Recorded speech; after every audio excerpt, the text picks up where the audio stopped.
Hello, popcorn junkies. Welcome to this, a much waited for, highly anticipated, relishing to watch trailer.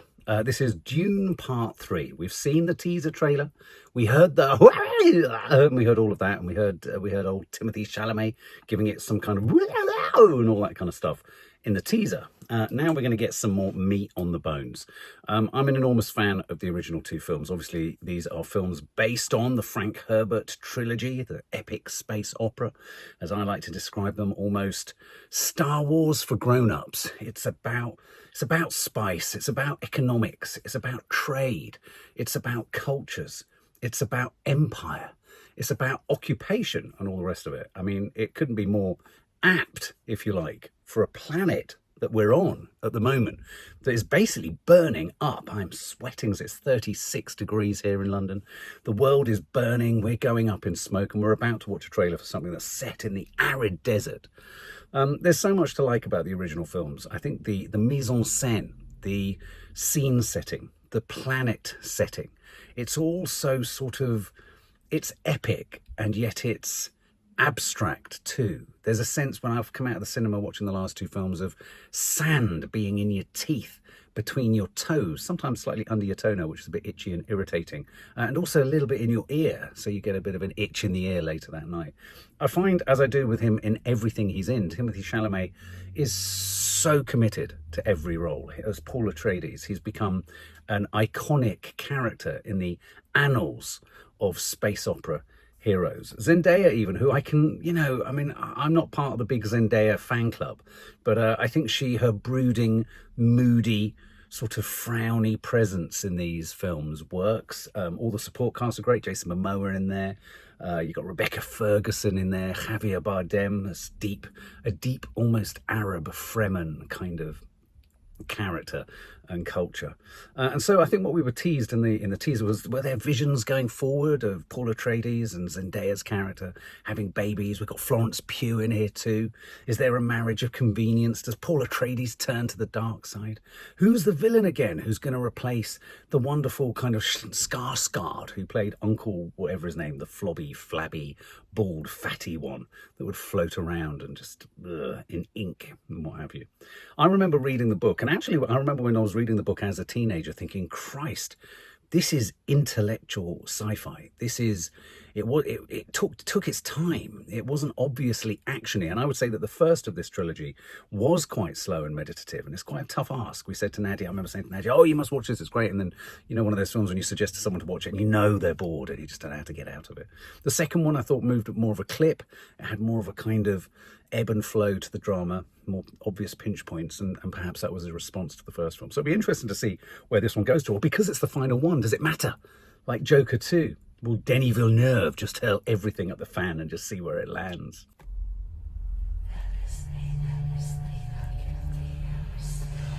Hide and seek. I trusted you!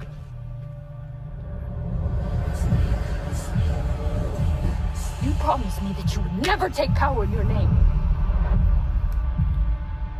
You convinced me that this was your home. That I was your home.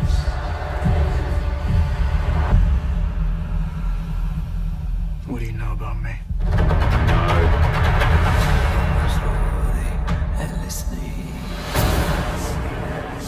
You've conquered the galaxy. You've destroyed thousands of worlds. What are your thoughts on that?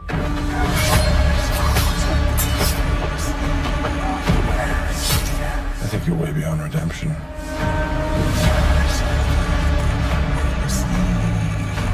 Why are you here?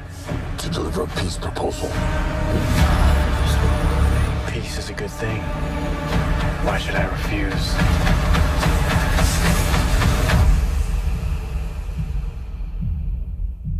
Because it's meant to destroy you. We plan to strike at the core of Imperial power. You intend to kill Paul? Regime change. Idiot. You've just signed our death warrants.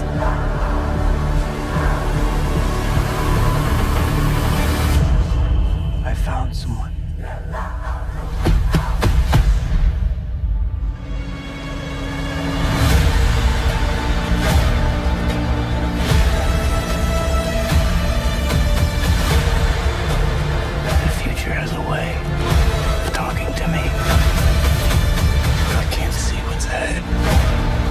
feel to be human like everyone else, Paul Atreides?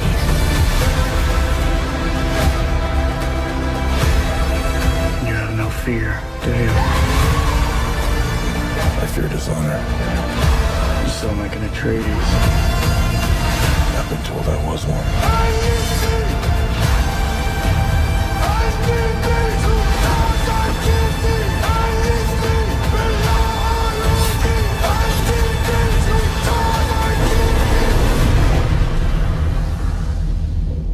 Forgive me for all I've done.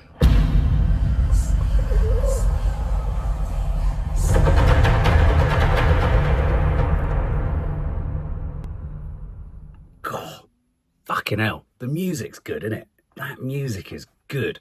It's guttural. It's primal. It's from the sternum. Oh my God, it was so sad. It felt almost Ross Kemp-like. Come on, Fremen, come on. That looked like it's Jason Momoa's film, didn't it? Again, Paul Atreides, I mean, Timothée Chalamet on an arc there where you don't know me, I'm not who you thought I am, and he moves away from being Mr. Nice Guy. Does he become hard to get, whatever? Jason Momoa, immersed in most of the action there. But again, really pleased and relieved to see that Jason Momoa has laid off the pasta recently. All of the scene setting and all of the epicness of kind of things flying through sand and some of the scenes of almost like sarcophagi going into kind of holes in the ground. I tell you what it put me in mind of. Some, you know, and I don't know, none of us know, of course we don't know. But there are many who believe that the pyramids are actually relics from alternate extraterrestrial life way back when, who perhaps landed, and what we see to be the origin or a moment in human history was actually a moment of arrival. I found that, again, that you've got to have the believability of the world or the realm or the universe that you're transported to. And in this, I felt like I was watching the future archaeological relics being laid within Frank Herbert's well-drawn universe of Dune. The design looks good. The interior design looks good. What's her face? Is it Anya Taylor-Joy? Is it who comes in looking a little bit like the sort of mother creature in Alien with blood all over her and screaming? Florence Pugh looks great. Robert Pattinson without eyebrows and sort of all white and weird. A little bit like, is he part of the Austin Butler sort of tribe from the last film? Looking incredibly like whoever the young lad is from Made in Chelsea, who now runs a podcast, which is all a bit odd. Scene setting is brilliant. The photography, the cinematography, the silhouettes, the dust. It's very hard to shoot low-lit, dusty stuff without it just becoming dusty and imprecise and frustrating. I mean, it's definitely not a film you could watch in your living room with all the windows open on a sunny day. But I have to say, Robert Pattinson looking very strange. Very strange, Robert Pattinson. I loved all that stuff on the beach with Javier Bardem, and are they the Fremen, and them all on the coast. I don't know, the sense of geography is so epic too. The machinery is so authentic.